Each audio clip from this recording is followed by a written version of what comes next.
Hi guys, so this is Doc Kulot, and so we're heading to work now. Today's Friday, amazing.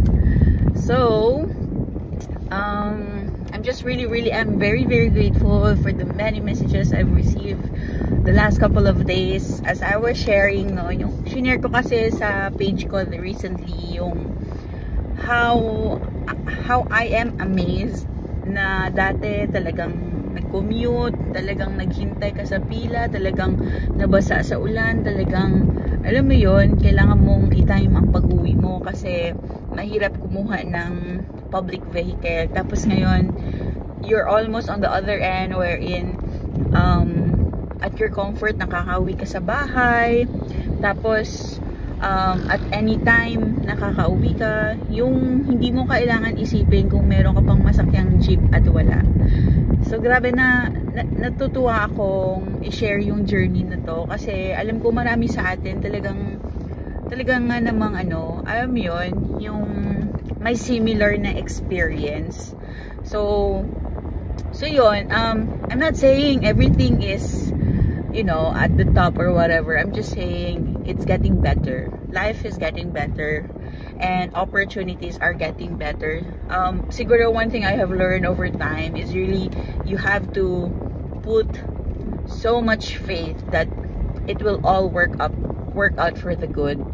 And at the same time, I guess you really have to trust God that He will eventually bless your heart according to His time.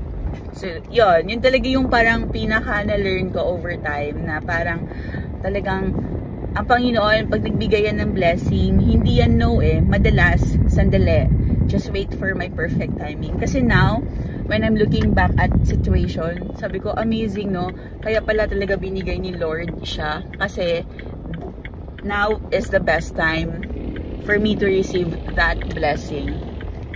So, yun. So, parang I'm just really am very grateful.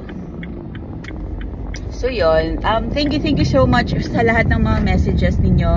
May mga iba talagang nagme-message na parang sana mas maging inspirasyon tayo sa mga kabataan at sana mas marami pa tayong matouch na life.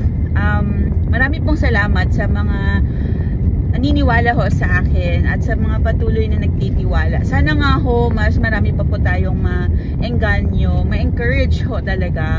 Lalo na po ang mga grupo namin, mga breadwinnerism. Alam ko hindi madali kasi pag breadwinner ka, promise guys, hindi talaga siya madali. Hindi madali yung mga pinagdadaanan namin. Alam nyo, minsan, mapapa-amaze ka na lang na parang, hala, where will I get the payment for this? Uy, alam niyo ba guys, minsan kasi, okay, aminin ko na, minsan kasi may mga gusto ako, may mga wants ako. So para ma-suffice ko yung wants ko, kasi sabi ko nag-work naman ako, why can't I buy that, right? So bibilhin ko siya. Para babili ko siya, syempre uutangin ko. So syempre pwedeng credit card, nandiyan yung home credit. So in other words, meron ako mga pending kautangan. Team utang, charot. Ngayon, maliliit lang naman siya kung iisipin mo yung payment scheme ko mga tag 3,000. Minsan meron akong may binili akong yung AirPod, ang bayaran ko kada buwan parang mga 1,200. Ayan.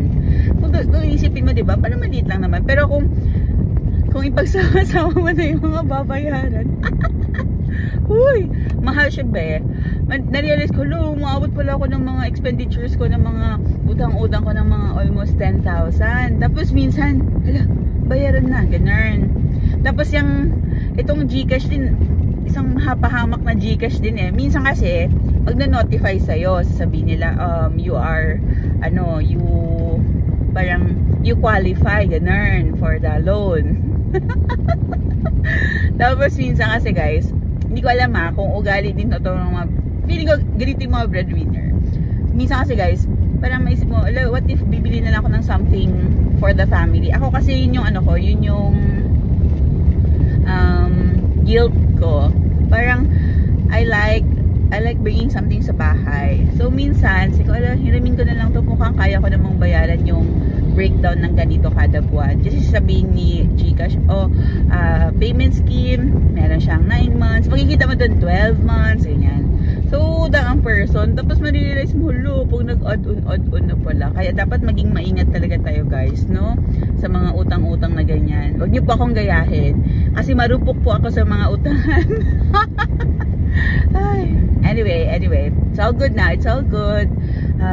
Nababayaran naman natin kahit papaano. Kahit hirap na hirap, pero ilaban natin, ginusto natin to. Pero wala lang, nakakatuwa lang kasi talagang nagpo-provide naman din ang Panginoon. Kung iisipin nyo po kasi guys, 2 buwan na po ako walang sweldo. At sa 2 buwan na yon, talagang struggle is real. Pero kahit pa paano po, nakakabayad ho tayo ng mga bills natin on time. No, imagine mo yan. May utang yan, ha? Walang sweldo pero may utang. Pero nakakabayad naman kahit pa paano. Tapos, ano ba? Nakakabili ako ng mga pagkain. So, meron mga days, mga 1 to 2 days, ma-realize ko, wala na palang ganito. So, yan. Credit card to the rescue. Charot. Pero, sige lang.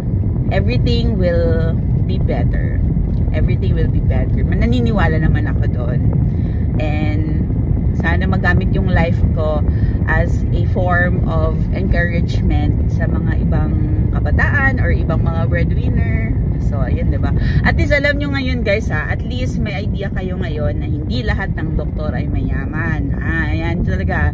Kaya palihog ko sa mga humihingi ng pa-Gcash dyan, palihog ko magbanat kayo ng butobe.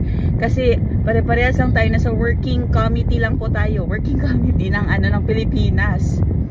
Tayo po, kami po ay mga taxpayer at talagang nagbabalat ng buto. Talagang pumapasok ng trabaho. As much as possible, hindi nag-a-absent. Talagang work is work, ganun. You do your best. So sana naman yung mga nakakairita minsan ba yung pa-Gcash naman ako do ko pang load. Huy! Ano ba dyan? Kaya minsan hindi ako nagre-reply. So yun. Yun yung chika natin for this morning habang malapit na ako sa work. Kasi ngayon guys, medyo na tayo. Tawag dito. Medyo mabilis na din ako magpatakbo. Dati kasi guys, ang takbo ko 10. At least ngayon 20. Charot. Diba? Anyway, I'm just really I'm grateful. I hope you guys are doing well. And happy Friday everyone. God bless!